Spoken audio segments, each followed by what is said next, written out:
আসসালামু আলাইকুম, welcome back to my channel. কেমন আছেন আপনারা সবাই? এটা হচ্ছে সেই জায়গা যেখানে আমরা কাইকিং করতে গিয়েছিলাম, কিন্তু করতে পারি নাই। দেখো এখানে কত পরিমাণে ভিড় ছিল ঈদের জন্য। তো সেদিন মেইনলি হচ্ছে আমরা গিয়েছিলাম ড্রাইভিং শিখতে। তো আমরা কোনো একটা খালি জায়গা খুঁজছিলাম যেখানে আমরা সুন্দর মতো ড্রাইভটা করতে পারি, কিন্তু আসলে এত পরিমাণে ভিড় ছিল, মানে আমরা কোনো জায়গায় খালি পাচ্ছিলাম না। তো আমরা যাচ্ছিলাম এই দেখো আমরা দিয়ে বাড়ি চলে আসছি, কিন্তু আমরা কোনো খালি জায়গায় পাই নাই। তো আমরা ভিতরের দিকে যাচ্ছিলাম আর কি, দিয়াবাড়ির। ভাইয়া বলতেছিল দিয়াবাড়ির ভিতরের সাইডে অনেক সুন্দর ফাঁকা জায়গা আছে যেখানে ড্রাইভিং করার জন্য আসলে মানুষজন গিয়ে থাকে।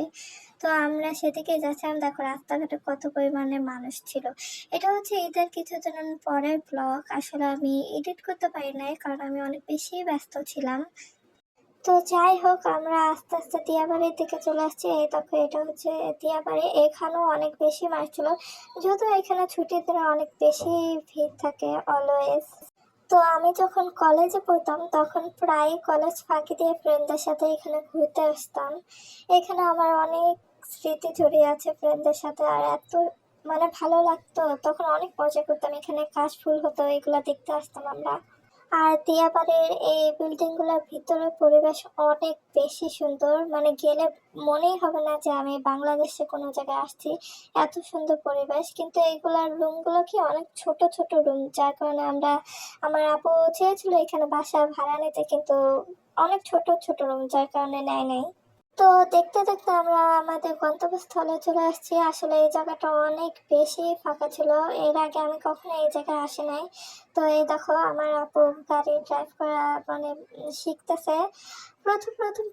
প্রথম সবারই আসলে অনেক ভুল হয়। তো আমার আপু অনেক সুন্দর ড্রাইভ করতেছিল। প্রথমে ভাইয়া একটু কিছুক্ষণ শিখে দিছিল, দেন হচ্ছে নিজেই একা একা মানে অনেক সুন্দর করে ড্রাইভ করেছিল সেদিন। তো সেখানে প্রায় আমরা 2 ঘন্টার মতো ছিলাম। আমার আপু ড্রাইভিং শিখতেছিল। শুধু আমার আপু না, আশেপাশে অনেকে দেখলাম যে ড্রাইভিং শিখতেছে এই এরিয়াতে। আসলে এই জায়গাটা অনেক বেশি ফাঁকা থাকে, আমি এর আগে আসলে কখনো যাইনি এখানে। তবে এই জায়গাটা অনেক সুন্দর ছিল, বাইরে এত সুন্দর গাছগাছালি, মানে অনেক ফাঁকা সুন্দর একটা রাস্তা। এই দেখো কত সুন্দর পরিবেশ। আর এই রাস্তার অপর পাশেই ছিল বেড়িবাঁধ। এটা হচ্ছে আশুলিয়া রোড যাকে বলে, আসলে আমি এত ভালো করে জানি না। আমি আসলে রাস্তাঘাট চিনি, কিন্তু কোনো জায়গার নাম আমার মনে থাকে না। এটা আমার ব্যাড হ্যাবিট অনেক, কিন্তু কিছু করার নেই। তো এই দেখো কত সুন্দর পরিবেশ ছিল সেদিন। অনেক পাকা রাস্তা ছিল, আমার আপু ড্রাইভিং করতেছিল, একা একাই করতেছিল প্রথমে। ড্রাইভ করা শেষে আমরা পূর্বাঞ্চলে গিয়েছিলাম, নতুন একটা জায়গায়, যেটা ব্লগ আমি পরবর্তী সময় দিব। আজকের মতো এই পর্যন্ত। সবাই ভালো থাকুন, সুস্থ থাকুন, আর আমার চ্যানেলটা সাবস্ক্রাইব করবেন, লাইক করবেন, কমেন্ট করবেন এবং অলওয়েজ আমার পাশে থাকবেন। আল্লাহ হাফেজ।